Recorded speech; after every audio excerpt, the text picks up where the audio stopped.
we have the chance to test one of the prototypes of the IQ180, the latest 80 megapixel bag from phase 1. And I have Kevin Raber with me, who will help us introduce the features of the bag later on. Welcome. Welcome, thanks. Thank you for being here. Hi, I'm Kevin Raber. I'm with Phase 1, and we're out here today south of San Francisco in cloudy, overcast, foggy, typical San Francisco type weather with the IQ180 and the DF camera, having the opportunity to photograph a number of different subjects and areas and landscapes to see how the 180 does. Next scene we want to photograph with the IQ180.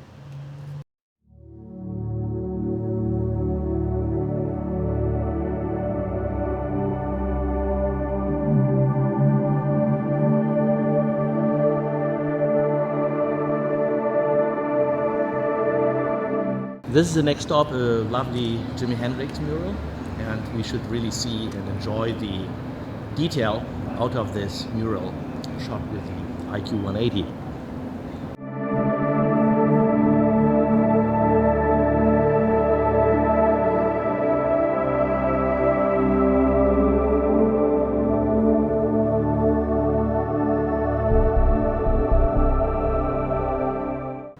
Photographing an abandoned building in Gilroy.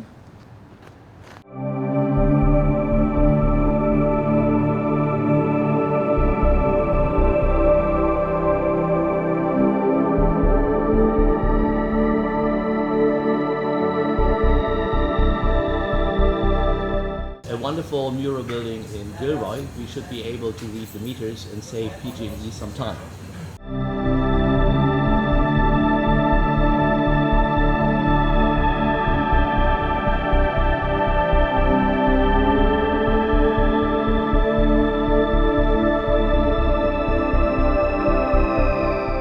To show what the new interface of the IQ180, 160 and 140 is.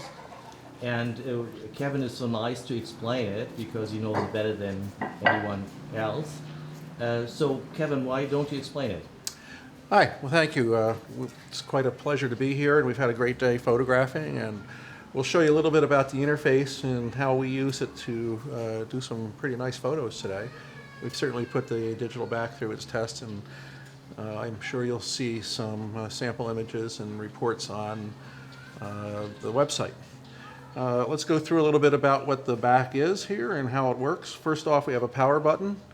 We have a little flap here which protects the 800 FireWire connection.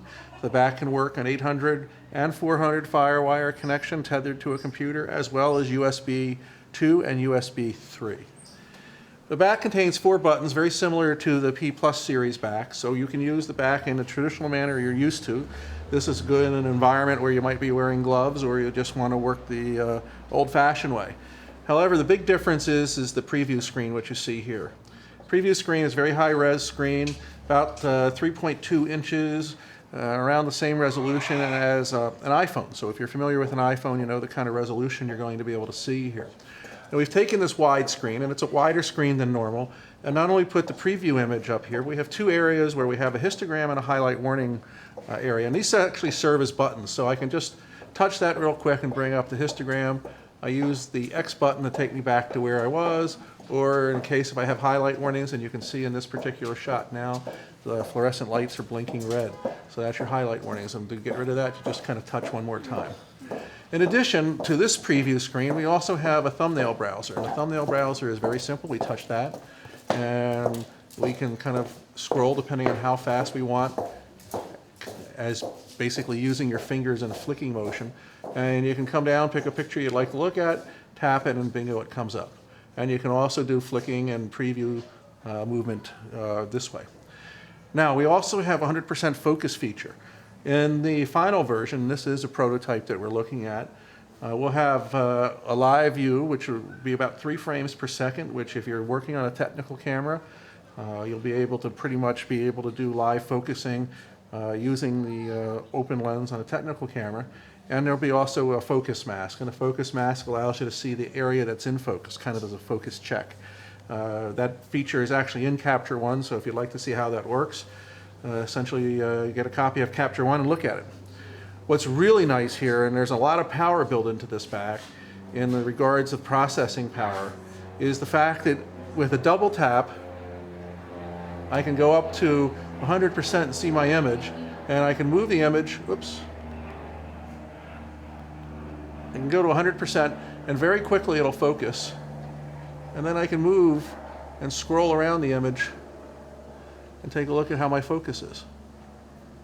Double tap again, I go back to the screen. I also have a magnifying slider here where I can zoom in and out. And once again, I can move the image around so I can inspect the image. It's quite a handy feature, double tap. And I can go back to my screen by just easily going up to that icon there. I can activate a number of things by touching on the bottom of the screen. Let's get it up here and touch on the bottom. And I have my highlight warning, my grid, my histogram, and my rating, so I can rate my images and do my histograms and check everything out. Go back and go back here. So very easily you can see how easy this interface is.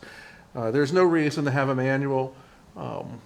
We have a home button here, so if we go to the home button, we go to home, then we can go to the menu button, and of course if we want, we can actually touch the screen and go to the menu button too.